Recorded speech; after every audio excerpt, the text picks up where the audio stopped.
দেখতেই পাচ্ছেন কি পরিমাণ গতকাল রাতে বৃষ্টি ছিল, সেই সাথে ছিল শিলা, বড় বড় বরফ, যা একদম দেখে টোটালি আমরা খুবই মজা পেয়েছি। সেই সাথে এই যে প্রচণ্ড গরমটা চলে গেল এই আল্লাহ তাআলার রহমতের বৃষ্টিতে, সেটাও কিন্তু খুবই ভালো লাগার একটি বিষয়। আর এই টাইমে আমি লাগাচ্ছিলাম মেহেদি। তো মেহেদি লাগানোর সময় বৃষ্টি যে বাতাসটা আর এত জোরে জোরে বৃষ্টি, এটা আসলে খুবই একটা অন্যরকম ফিলিংস ছিল। আর পুরা দুনিয়াটা মনে হলো কি একদম ঠান্ডা হয়ে গেছে, যেমন ঝড় বিজলি কিন্তু চমকাচ্ছে, দেখতেই পাচ্ছেন। এইটা একদম ওই সময় আমি একদম ভিডিওটা যখন করেছি, এত জোরে জোরে যে বিজলিটা চমকাচ্ছিল, সেটা কিন্তু টোটালি আনএক্সপেক্টেড ছিল। আর সেই সাথে যে শিলাবৃষ্টি পড়বে সেটা তো ভাবতে পারিনি। অলরেডি আমার মেহেন্দি লাগানো ডান, সেই সাথে বৃষ্টিও কিন্তু শেষের দিকে। তো মজার বিষয় হচ্ছে যে এত সুন্দর ওয়েদার আসলে মানে না দেখলে মিস, যারা কালকে রাতের এই ওয়েদারটা ঘরের ভিতর বেশি থেকে দেখতে পারেননি বা কাজের ব্যস্ততার কারণে দেখতে পারেননি, তারা আসলে মিস করেছেন। আমার হয়তো বা ভাগ্য ভালো, আমি গতকাল রাতেই ঘুরতে গিয়েছিলাম এবং তাদের বাসা থেকে এত সুন্দর বৃষ্টির যে ওয়েদারটা দেখা যায় আসলে বলার বাইরে। আর বারান্দাটা ছিল প্রচণ্ড বড়, সেই বারান্দা থেকে কিন্তু সবাই মোবাইলে লাইট দিয়ে বৃষ্টি দেখছে, কেউ কেউ ভিডিও করছে, সেই সাথে কেউ কেউ বরফটা নিয়ে খেলাও করছিল, কারণ অনেক জোরে বরফ পড়ছিল। আসলে একদিক দিয়ে ভালো লেগেছে। অনেক সময় দেখা যায়, বেশিরভাগ এরকম রাতের টাইমে আমার বাসার বাইরেও অনেক সময় যাওয়া হয়, ঘুরতে যাওয়া হয় হাজব্যান্ডের সাথে।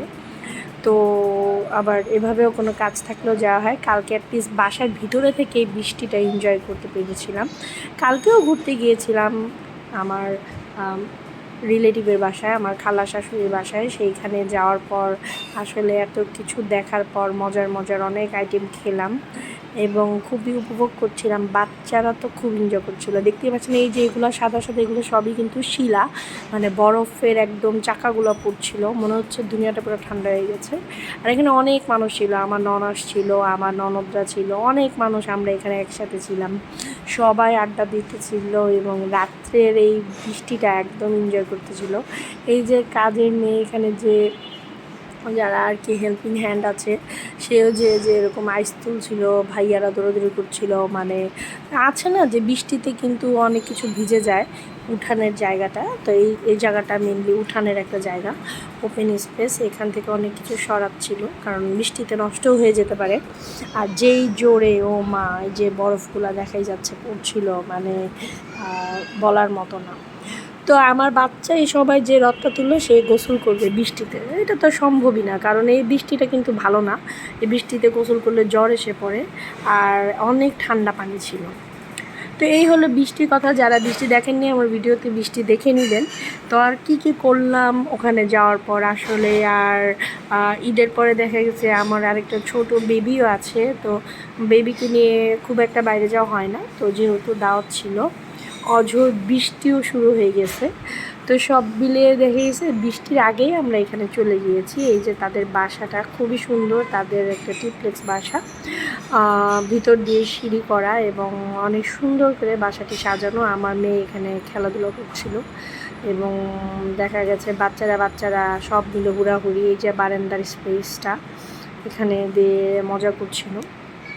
তো যাওয়ার পর যেটা হলো যে একসাথে থাকলে যেটা হয়, সবাই মিলে আড্ডা, মজার খাওয়া দাওয়া, গল্প, দেন ছোটো বেবিকে সবাই দেখছিল, আদর করছিল। আর আন্টি অনেক সুন্দর করে সব কিছু সাজিয়ে গুছিয়ে রাখে এবং অনেক ক্লিন করে রাখে।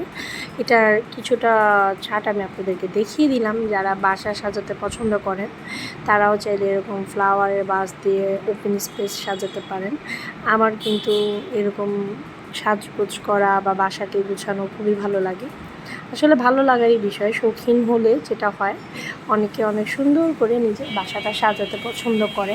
আর আরেকটা জিনিস দেখে, এই বৃষ্টিতে দেখুন কি জোরে জোরে এগুলা নড়াচড়া করছিল, যে দেখতেই পাচ্ছেন, যেহেতু একটু ভিতর সাইডে, তারপরও কিন্তু বৃষ্টির যে বাতাসটা সেটা কিন্তু আসছিল। তো সবাই মিলে এখানে অনেক, এই যে দেখুন বাতাসে সবার কাপড় চোপড় একদম উঠতেছে, বাচ্চারা হুড়াহুড়ি পাড়াপাড়ি করছে, খুবই ভালো লাগলো আসলে। এত গরম, এই গরমে কিন্তু এরকম ওয়েদার হলে কিন্তু মন্দ হয় না। আর আল্লাহর কাছে হয়তো বা সকলের দোয়া কবুলও হয়েছে যে আল্লাহ তাআলা এত সুন্দর করে বৃষ্টি দিয়েছে। সবাই আসলে বলছিল যে আমরা ঘরে এসি লাগাই, ওটা দিয়ে একটা ঘর ঠান্ডা হয়, কিন্তু আল্লাহর বৃষ্টি বা আল্লাহর এসি এমন যে পুরো দুনিয়াটাই ঠান্ডা হয়ে যায়। দেখতেই পাচ্ছেন, দেখুন কত সুন্দর একটি সিনারি, আসলে চোখে দেখার মতোই, চোখ জুড়িয়ে যাওয়ার মতো। আর যারা হয়তো বা এই বৃষ্টিতে খিচুড়ি খেতে পছন্দ করেন, বা অনেকে দেখা যায় হুট করে একটু খিচুড়িও রান্না করে ফেলে, এই জিনিসটা আমিও করি। কিন্তু কাল যেহেতু আন্টির বাসায় ছিলাম, তার বাসায় এসে গরম গরম পোলাও, রোস্ট এগুলো খাওয়ালো, আর একসাথে কিন্তু বৃষ্টির মধ্যে এগুলো খেতে খুবই ভালো লাগলো। তো চলুন দেখা যাক আর কোথায় কী সাজিয়ে রেখেছে, কী ডেকোরেশন করে রেখেছে। তো এইখানে এরকম কিছু কিছু জিনিস সাজানো গোছানো ছিল, তো দেখতে ভালো লাগছিল। অনেকে আজকাল এরকম ক্যাবিনেট করে কিন্তু সাজাতে পারে। তো এই যে এখন আমি নিচে যাব, যাওয়ার পর আপনাদেরকে দেখাবো যে কি করলাম। আর আমি তো যারা অবশ্যই দেখা যায় যে সময় পাবেন, ফ্যামিলি নিয়ে একটু ঘোরার চেষ্টা করবেন, এতে করে মনও ভালো থাকবে, শরীরও ভালো থাকবে। দেখা যায় অনেক কথাও পরিবারের সাথে শেয়ার করা যায়। একা একা থাকলে অনেক কথা দেখা যায় যে বলা যায় না। আর আজকাল মোবাইলের যুগ, সবাই দেখা যায় সারাক্ষণ ইন্টারনেটেই থাকে। ফ্যামিলির মানুষের সাথে বা নিজেরা গল্প কথাবার্তা খুবই কম হয়।